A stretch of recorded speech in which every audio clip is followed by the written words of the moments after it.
tarde a todos. Quantos vieram adorar o Senhor? Você pode aplaudir a Ele? Aleluias! Glória a Deus! Louvado seja o nome do Senhor. Por gentileza, eu peço novamente que você abra a sua Bíblia no livro do profeta Isaías. Capítulo de número 53, nós iremos fazer novamente a leitura. Foi a mesma leitura que o presbítero Reginaldo fez, do verso 1 até o verso de número 11, mesmo assentados.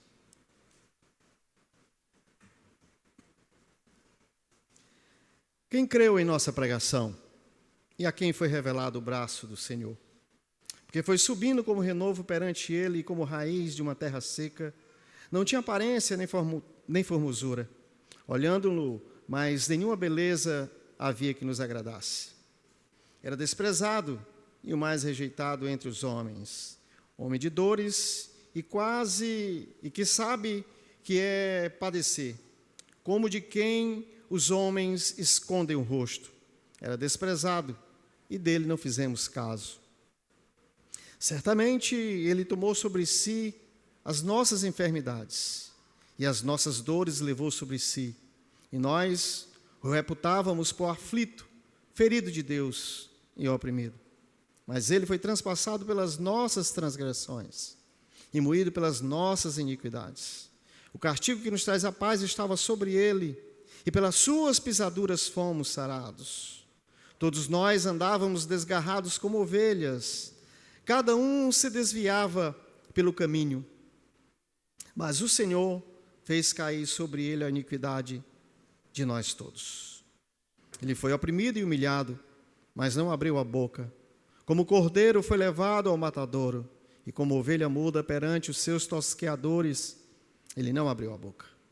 Por juízo opressor foi arrebatado, e de sua linhagem, que dela cogitou, porquanto foi cortada da terra dos viventes, por causa da transgressão do meu povo, foi ele ferido. Designaram-lhe a sepultura como os perversos, mas como o rico esteve na sua morte, posto que nunca fez injustiça, nem dolo algum se achou em sua boca. Todavia, ao Senhor agradou moê-lo, fazendo enfermar.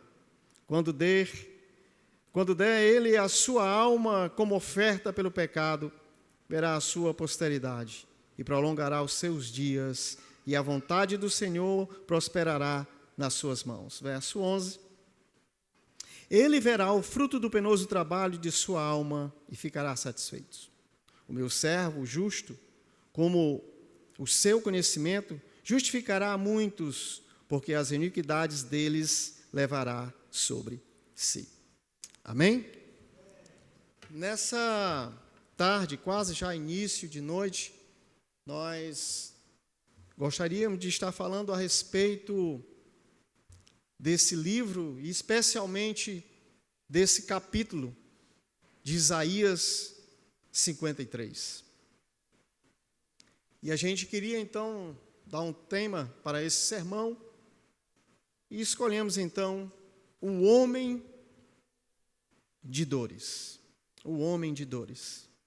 A expressão um homem de dores, ela é bem enfática.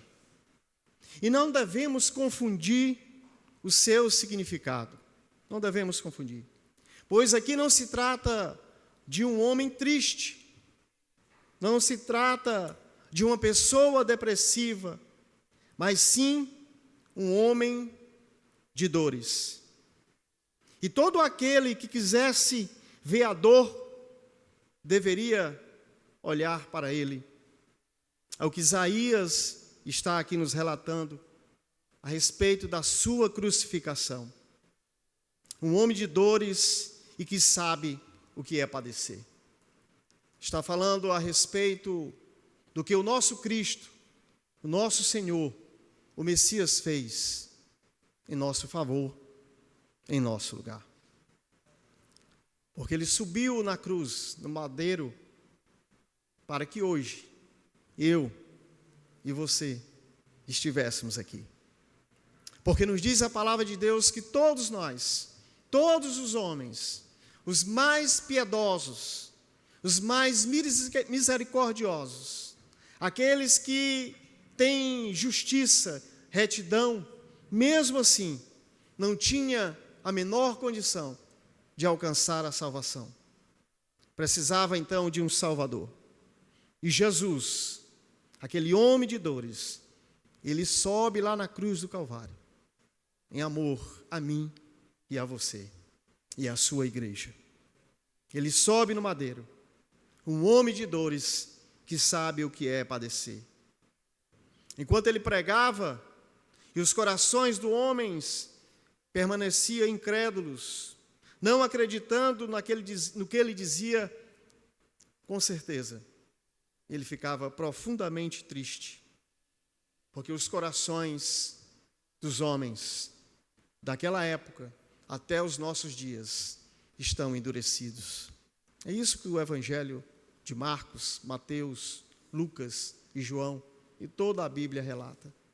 Que os homens estão com os corações endurecidos, dão razão ou atenção a tudo, menos a palavra de Deus, menos o Cordeiro de Deus que foi morto em nosso lugar.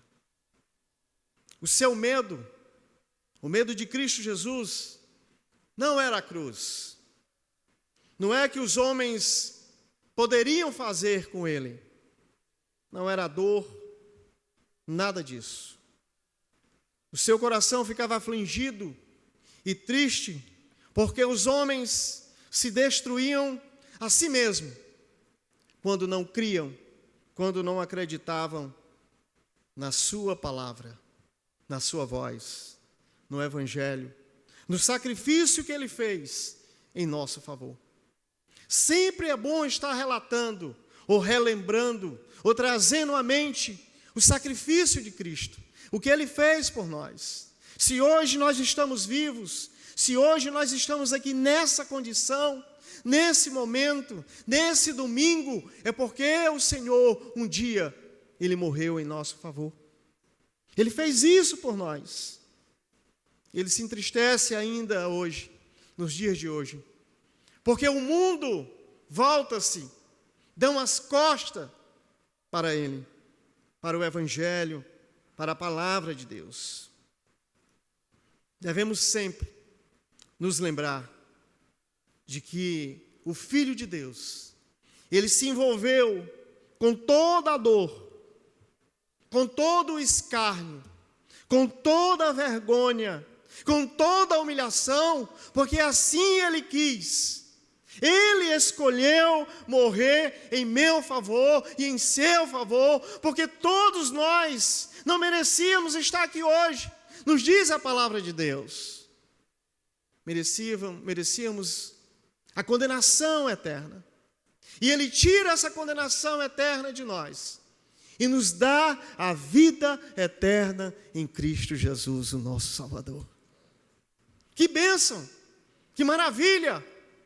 Estávamos outrora afastados de Deus, distanciados de Deus, não pensávamos em Deus, não queríamos conversa com Deus, não olhávamos para Deus, não dava atenção à sua palavra, não meditávamos nela.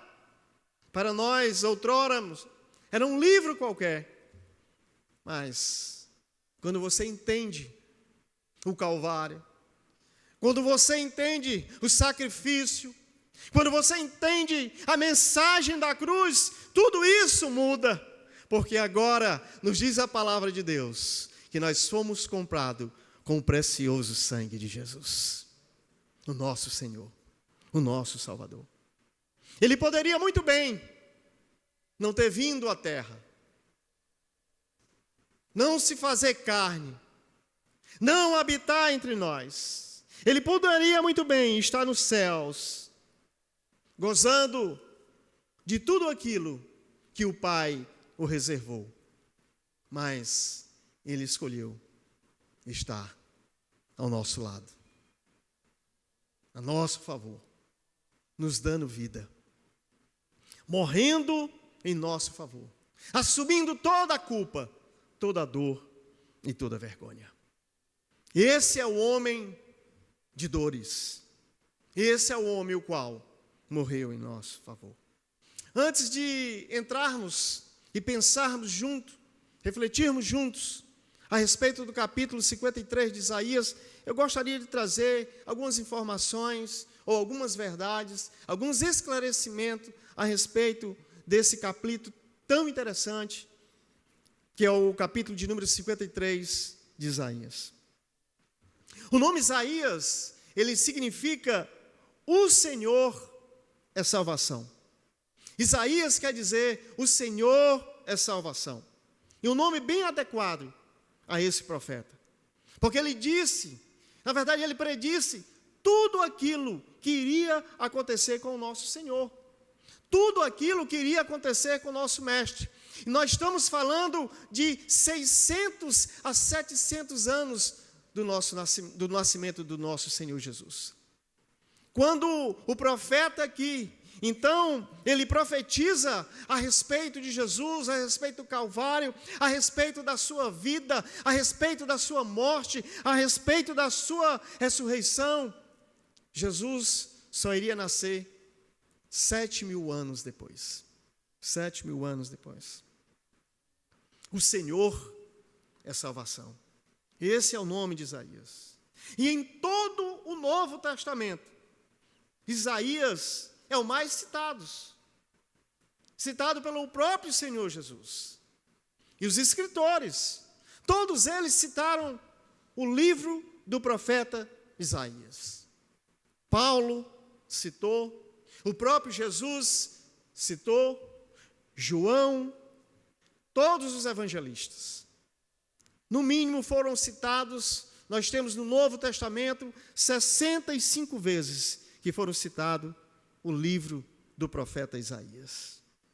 E as profecias desse livro é rica e é muito fascinante, cheias de imagens e de temas doutrinários que constituem as verdades cardeais do Evangelho. Ricas em verdades e imagens. E aqui que é tão conhecida aquela visão do trono de Deus, de Isaías, do capítulo de número 6, que ele viu os anjos, os querubins. Essa é uma imagem linda e perfeita do trono de Deus. Mas também é nesse livro, nesse capítulo, que ele fala a respeito das verdades cardeais do Evangelho de Cristo Jesus.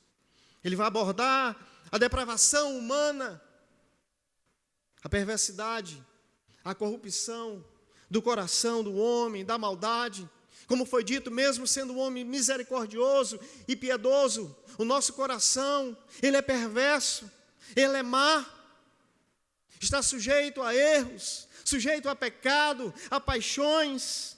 Ele fala a respeito disso, da depravação humana do homem, de um coração mau, da graça divina, do dom gratuito de Deus, a graça que nos chega até nós e nos salva, e que salva o homem pelo meio da graça de Deus. Só Deus pode nos dar essa salvação por meio da sua graça. Ele relata isso. A justificação, somos justificados pela fé e não pelas obras. Não que você não possa fazer algo de bom, ser misericordioso, ou fazer favores, mas isso não traz salvação. Algo legal, bacana, da parte social, e devemos fazer sim, se você ajuda, se você tem obras, graças a Deus, mas não somos justificados pelas obras. Não podemos ser considerados justos diante de Deus, mas sim através de Cristo Jesus, a justificação. Ele relata também e aborda também no seu livro o sacrifício expiatório. Isaías, então, o capítulo 53, e dos versos 1 ao 11, relata muito bem isso. O sacrifício expiatório, onde Cristo Jesus, ele morre em nosso favor. Ele morre em nosso lugar. É por isso que o livro de Isaías, ele é considerado como o quinto evangelho. Tão especial que é, de trazer todas essas abordagens, todas essas verdades para nós. Uma gama de variedade, o que diz respeito à salvação e à redenção. E elas têm algumas peculiaridades com o Novo Testamento. A Bíblia, ela é separada em duas seções ou duas partes. Como os irmãos bem conhecem, o Antigo Testamento, que são 39 livros, e o Novo Testamento, que é 27 livros, no total de 66 livros. Isaías, ele tem 66 capítulos. Assim como a Bíblia tem 66 livros, ela tem 66 capítulos. Assim como a Bíblia é dividido 39 livros do Antigo Testamento, a primeira divisão de Isaías é 39 capítulos. E a segunda parte, 27 capítulos, como a Bíblia, 27 livros. Ela tem algumas coisas interessantes. O livro de Isaías, ele começa com a abordagem a respeito de João, pregando no deserto, anunciando a Cristo. E ele também relata isso. Ele também começa assim. Ele começa falando a respeito de João, aquele que pregava da vinda do Senhor, de Jesus, do Messias. Da mesma forma, o Novo Testamento inicia dessa forma. E ele conclui Isaías com novos céus e uma nova terra. O Novo Testamento conclui também, lá em Apocalipse, com um novo céu e a nova terra. Isaías 65, 17 nos diz assim: pois eis que eu crio novos céus e a nova terra, e não haverá lembrança das coisas passadas, jamais haverá memória delas. Haverá um novo céus, haverá uma nova terra, e tudo aquilo que passou, não haverá mais lembrança dela. Então ele começa e ele termina da mesma forma. A segunda parte de Isaías inclui os 4 cânticos. O presbítero Reginaldo até falou a respeito. Os 4 cânticos proféticos sobre o Messias, que é chamado aqui o servo do Senhor. O servo do Senhor. E são 4 cânticos proféticos. De uma forma rápida, já vou entrar aqui no texto, só queria mostrar para vocês. Isaías 42, do 1 ao 9, diz: eis que o meu servo, a quem sustento, o meu escolhido, a quem minha alma se compaz. Isaías 42, esse é o primeiro cântico. Mostra que ele será escolhido de Deus. Ele será escolhido de Deus. O servo, aquele que morrerá em nosso favor. Deus o escolheu e foi capacitado pelo Espírito Santo. O servo, ele trará justiça, ele trará retidão e ele trará salvação ao mundo. O segundo cântico, Isaías 50, 4, 11. O Senhor Deus me abriu os ouvidos e eu não fui rebelde. Ele fala a respeito da aceitação daquilo que Deus ofereceu ao servo, o sacrifício. Aqui introduz o início do sofrimento do servo, do Messias, do Salvador. Terceiro cântico, Isaías 53, 12. Ele verá o fruto do penoso trabalho de sua alma e ficará satisfeito. O meu servo, o justo, com o seu conhecimento, justificará a muitos, porque as iniquidades deles levará sobre si. O quarto e último cântico de Isaías, essa passagem revela detalhes que seria reconhecida por mais ninguém. Somente Deus. Somente Deus. Onde o servo irá aparecer, e ele, em obediência, por meio da humilhação e sofrimento, ele aceita morrer em nosso favor. Ele aceita morrer em nosso lugar. Dito isto, então, eu gostaria de entrar propriamente no texto o qual nós lemos, Isaías 53. E eu queria abordar com os irmãos algumas verdades. E o primeiro ponto, ou a primeira verdade, é do servo silencioso. O servo silencioso. Verso 7, ele nos diz assim: ele foi oprimido e humilhado, mas não abriu a boca. Como cordeiro foi levado ao matadouro, e como ovelha muda perante os seus tosqueadores, ele não abriu a boca. Ele não abriu a boca. Nada, irmãos, nada pode exceder a beleza e a singularidade das comparações aqui ilustradas sobre a paciência do nosso Senhor. Ele foi comparado como cordeiro. Interessante que o cordeiro, mesmo sendo levado ao matadouro, aqueles que criam ou que cuidam ou que têm esse conhecimento, eles dizem que eles lambem a sua mão, até chegam a fazer carícias no dia que será levado para o matadouro. Até mesmo porque é um animal e ele não sabe para onde está sendo levado. Ele não sabe se é para pastar, para tosquear ou para o matadouro. E aqui Isaías, ele compara o nosso Senhor com a questão da humildade, da mansidão e da paciência, da beleza dessa paciência.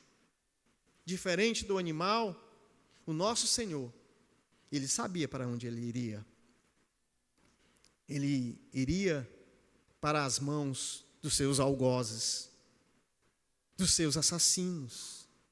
Ele iria para a cruz. Iria morrer em nosso favor. E bendito seja o nosso Senhor e Salvador Jesus Cristo, porque ele não desistiu.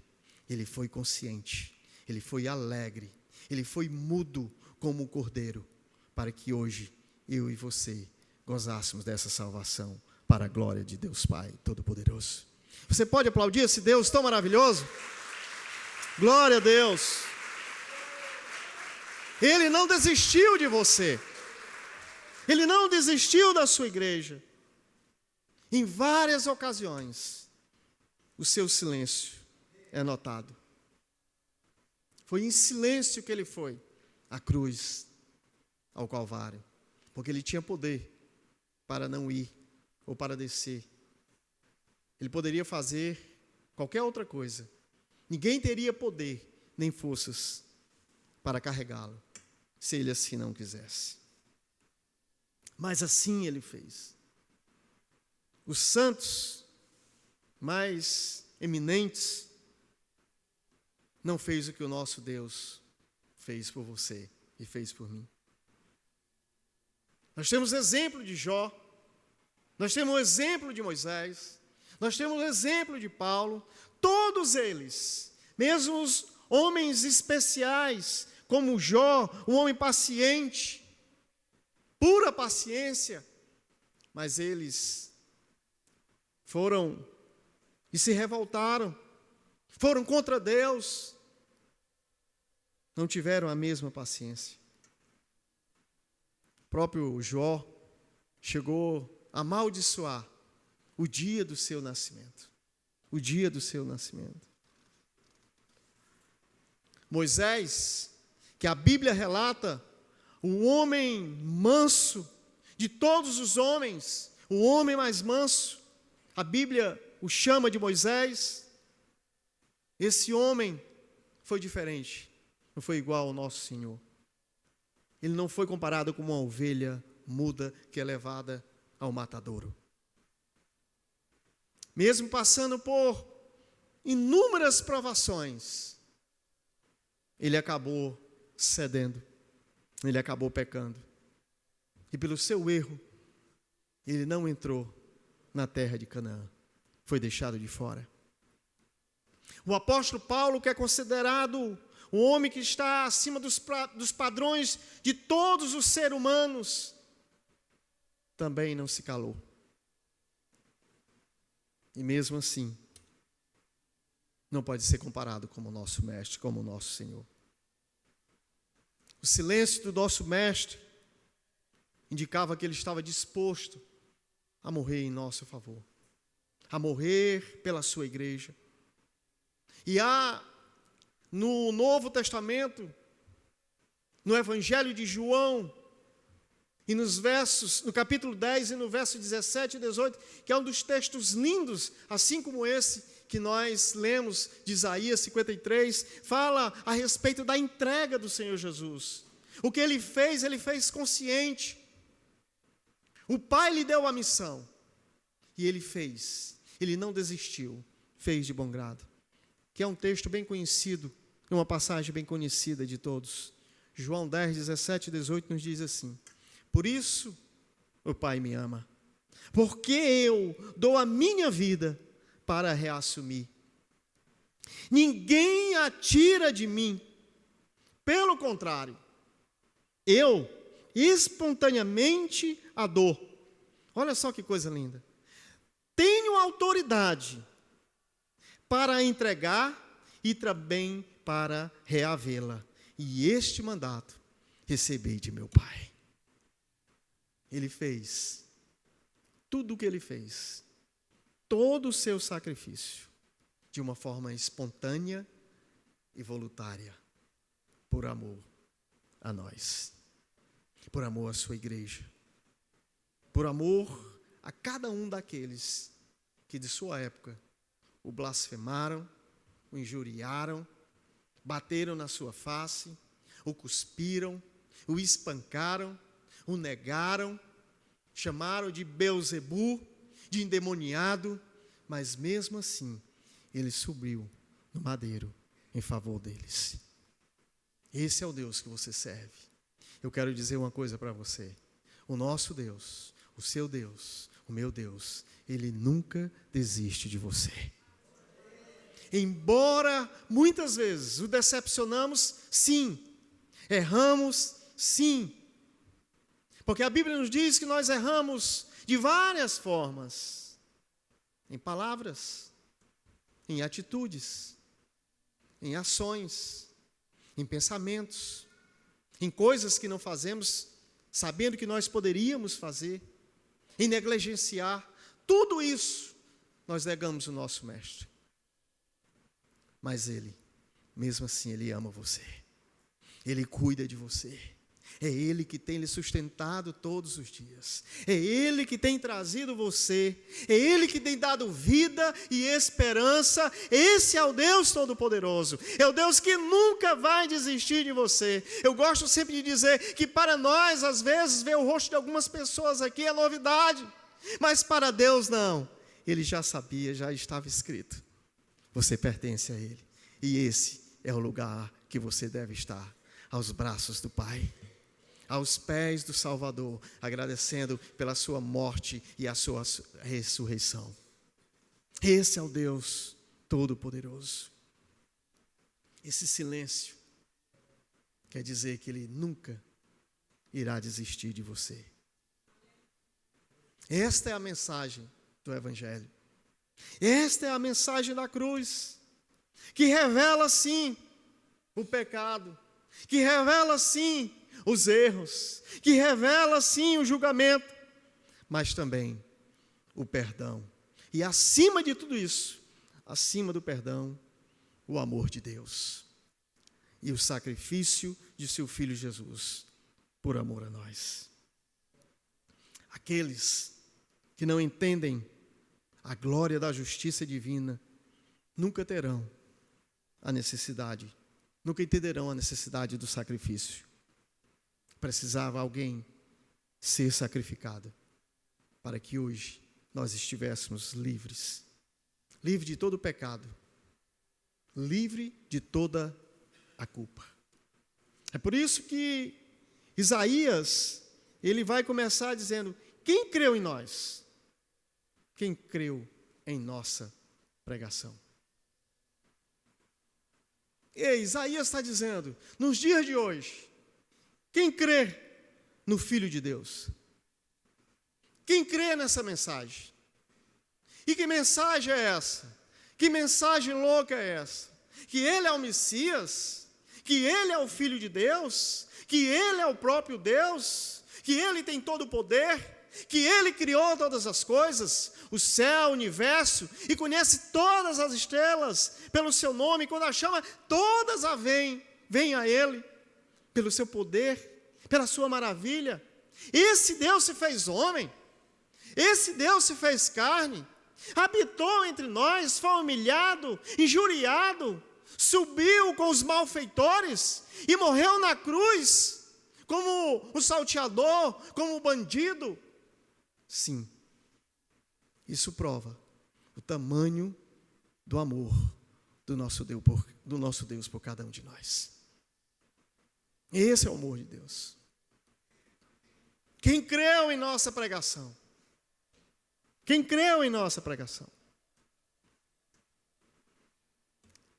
A maioria esmagadora dos judeus na época de Jesus não creram, não acreditaram, como até hoje. Como até hoje, não acredita. Mas todo aquele que crê em Jesus, como diz a sua palavra, crê nele, que na sua pregação terá a vida eterna com Cristo Jesus, na glória, nos céus. Não é promessa de homens, não é promessa de igreja, mas é promessa do próprio Deus.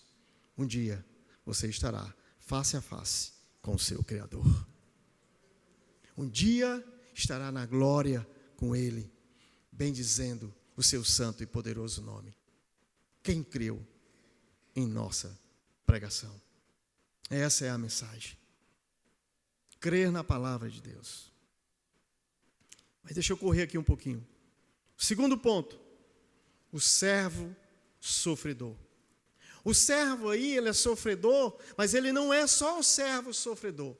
Que nesse mesmo capítulo, ele diz que ele é sofredor, mas no final dele, ele diz que ele será exaltado. Então ele será o servo sofredor e também exaltado.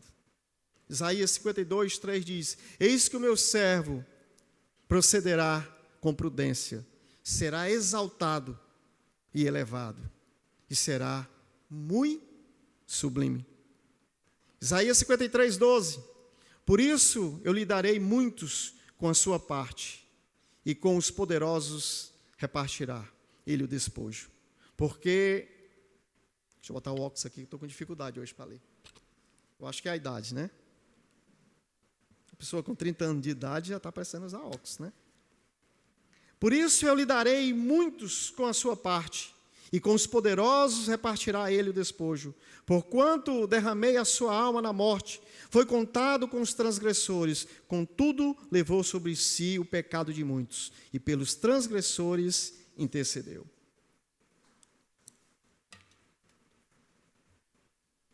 Esse servo sofredor, o Messias, ele foi escolhido de Deus. Deus o escolheu. Deus, então, lhe dá a missão. E ele, como cordeiro, mudo, ele recebe e assim o faz.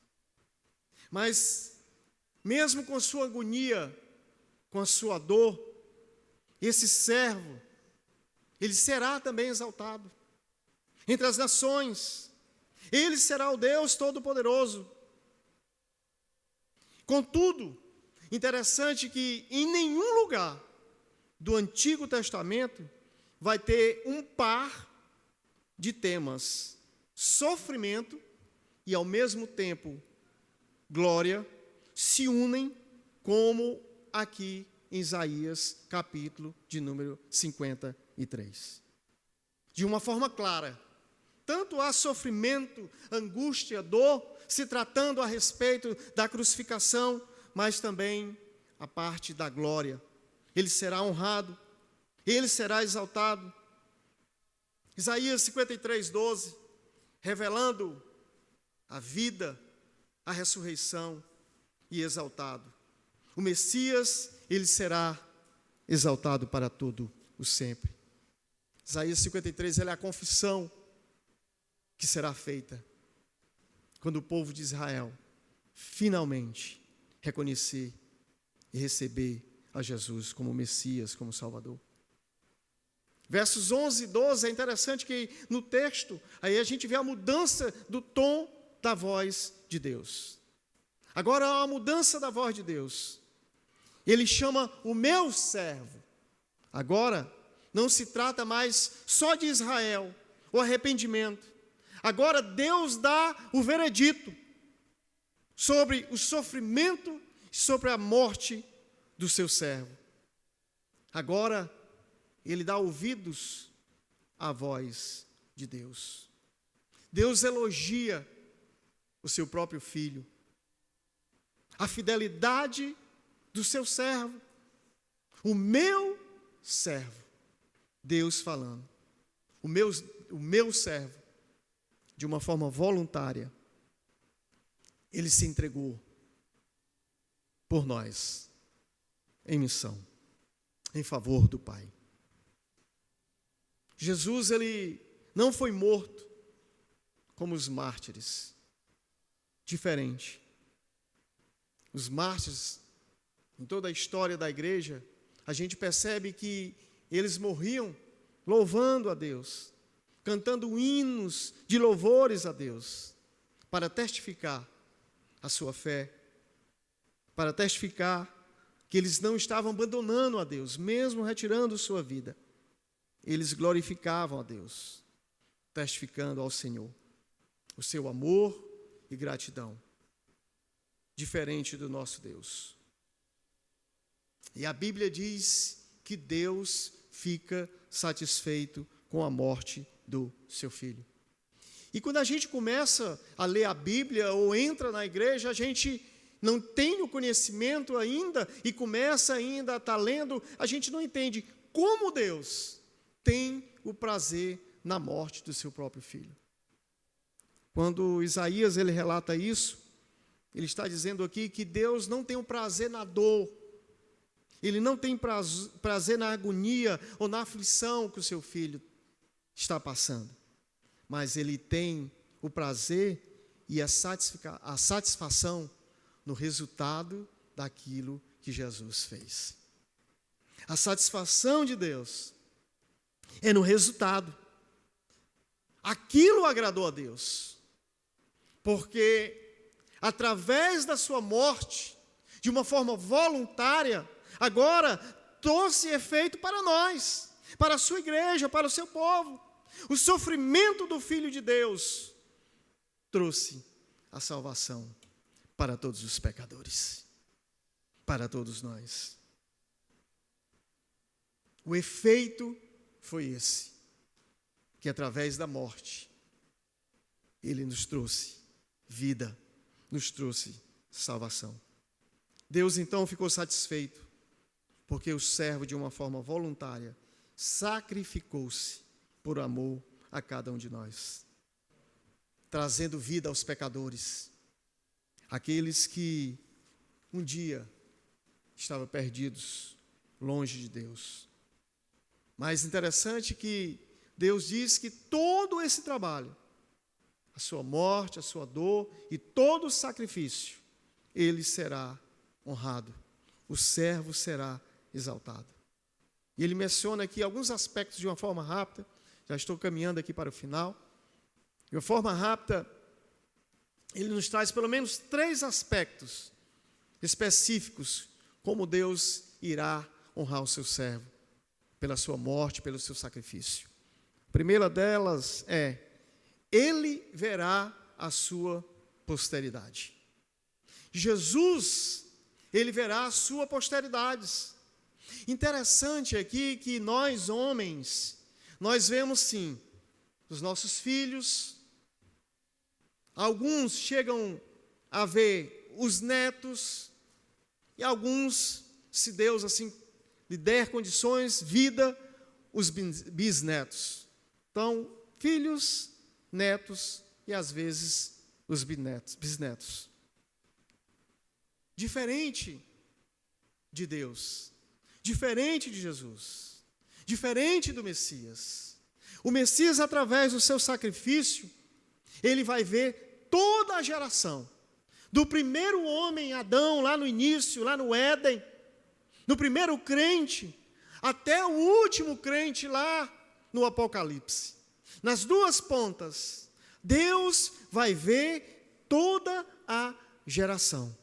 A geração daqueles que não negaram a Cristo. A geração daqueles que creram na sua palavra. Na geração daqueles que acreditaram no Evangelho. Na geração daqueles que não se corromperam. Na geração daqueles que, mesmo sabendo que temos erros e a natureza pecaminosa, não quis se conter com o pecado e disse não ao pecado e rompeu e agora vive para a glória de Deus. Esses serão exaltados com Cristo Jesus, o nosso Senhor. Ele verá toda a geração daqueles que creram no Messias, em Jesus. Todos aqueles que foi dado pelo Pai, Cristo Jesus, os traz para a sua glória, para estar com Ele face a face. Essa é a missão do Messias, do Cristo de Jesus. Ele será honrado, ele verá a sua posteridade, diferente dos homens, todos. Segunda coisa, que ele oferece também sua alma pelo pecado. Ele também será honrado em razão a ter aceito de uma forma voluntária o julgamento, toda a dor, tudo aquilo que ele enfrentou para louvor da glória de Deus. Ele morreu em nosso favor. E finalmente, o servo será honrado pela satisfação de ver o plano da redenção sendo concluído. Ele se alegrará em ver todos os descendentes espirituais reunidos no reino de Deus. A Bíblia nos diz que todos os descendentes espirituais, todos aqueles que creram em Jesus, todos aqueles que ofereceram a sua vida em favor do Senhor, não se contaminando com esse mundo, abandonando o pecado, dando as costas para o pecado, não fazendo mais a sua vontade, fazendo sim a vontade de Deus, todos estarão com Ele no seu reino, na sua glória, servindo a Ele, louvando a Ele em toda a eternidade. Promessas do Senhor nosso Deus, que está relatado nas Escrituras Sagradas. Esse é o plano de Deus para você. Esse é o plano de Deus para todos nós. E o último ponto, ou a última verdade, o servo que carregou o pecado. Isaías 53. Interessante aqui, nesse último ponto, é que Isaías 53, ele responde a mais importante pergunta que qualquer um de nós aqui podemos simular, que podemos fazer. E essa pergunta você já fez, eu já fiz, e a gente continua fazendo. Isaías responde essa pergunta. Mas que pergunta é essa, meu irmão? Como o pecador pode ser totalmente reconciliado com Deus? Como eu e você podemos ser declarados justos diante de Deus? Como eu e você podemos afirmar e dizer com propriedade que hoje nós somos filhos de Deus? E que essa palavra garante que todos, não são alguns, todos os nossos pecados estão perdoados, porque Cristo Jesus, o Messias, o Salvador, o Emanuel, o Deus conosco, perdoou. E Ele nos diz que agora nós somos novas criaturas em Cristo Jesus, o nosso Senhor. Isaías 53 vai responder isso, através da sua morte. E essa certeza dessa pergunta, nós precisamos ter em mente. Tudo bem, ainda temos uma natureza assim caída, pecaminosa, enquanto estivermos aqui, sim, mas não somos mais escravos do pecado. Como já foi dito aqui muitas vezes, pecado agora em nossas vidas é um acidente. Ei, deixa eu dizer uma coisa. Eu e você não temos mais prazer no pecado. Irmão, como você me garante isso? Quando você peca, você fica triste? Quando você peca, você fica arrependido? Quando você peca, você não tem mais vontade de fazer esse tipo de coisa? Isso é um bom sinal. Isso quer dizer que o Espírito Santo de Deus habita em você e convence você que esse não é o caminho, que isso não é uma verdade. E Ele quer lhe ver limpo, quer lhe ver santo. É esse Deus que morreu em nosso favor, que traz isso para nós. Não desejamos mais o pecado. Pelo contrário, queremos ser santos, queremos ser separados, consagrados para Deus.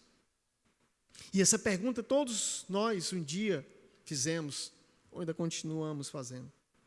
Quando vem essas questões, essas angústias, principalmente quando estamos pagando o preço pelo pecado. Aí sim, quando está pagando o preço pelo pecado, a coisa fica mais difícil. Lembra do rei Davi e de muitos outros? Mas Deus, Ele nos dá uma condição de não termos mais o desejo e essa vontade pelo pecado, mas pelo contrário, a santidade, a vida eterna, uma vida separada com Cristo Jesus. E esse dilema vai acompanhar todos nós, sem exceções. Mesmo você sendo uma pessoa piedosa, mesmo assim, esse dilema vai nos acompanhar. Porque ninguém é suficientemente justo que não tenha pecado. Somente um não teve pecado.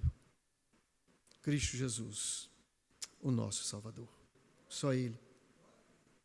A única pessoa sem pecado que já viveu entre nós. Eu gostaria de concluir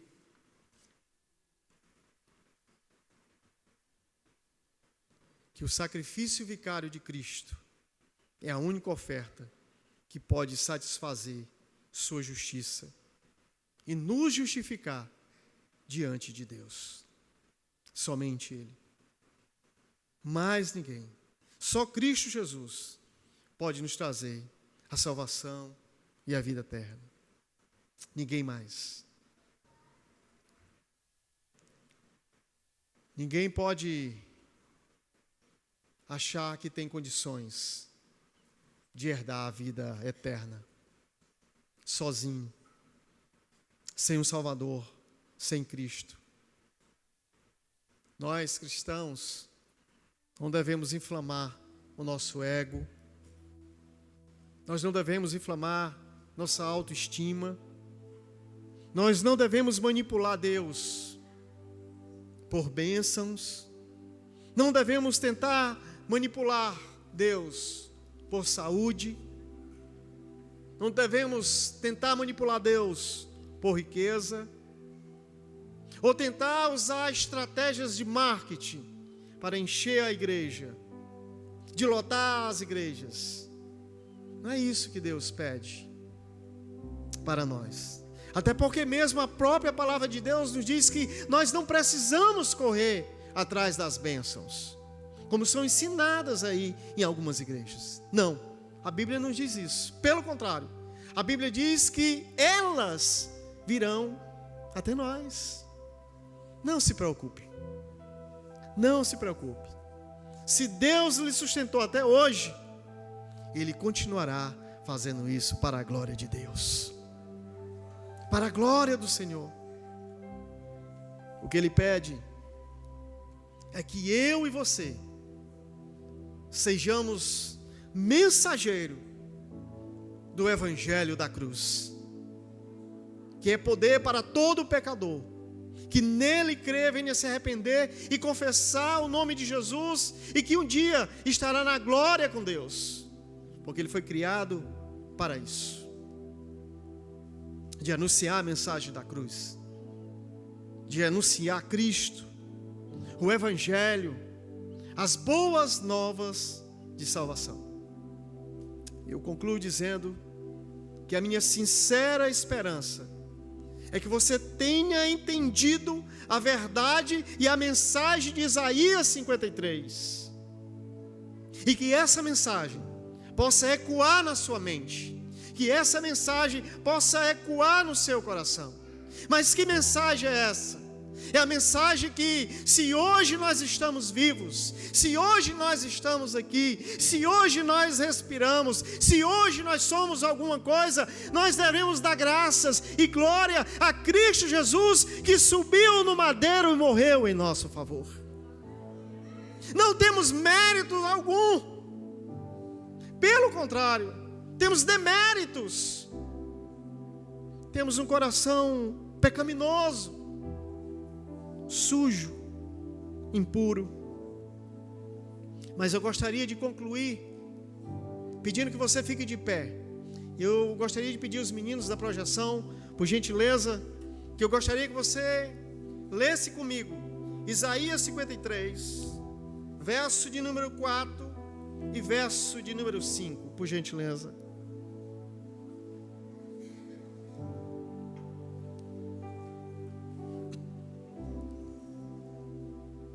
Certamente, Ele tomou sobre si as nossas enfermidades e as nossas dores, levou sobre si, e nós o reputávamos por aflito, ferido de Deus e oprimido.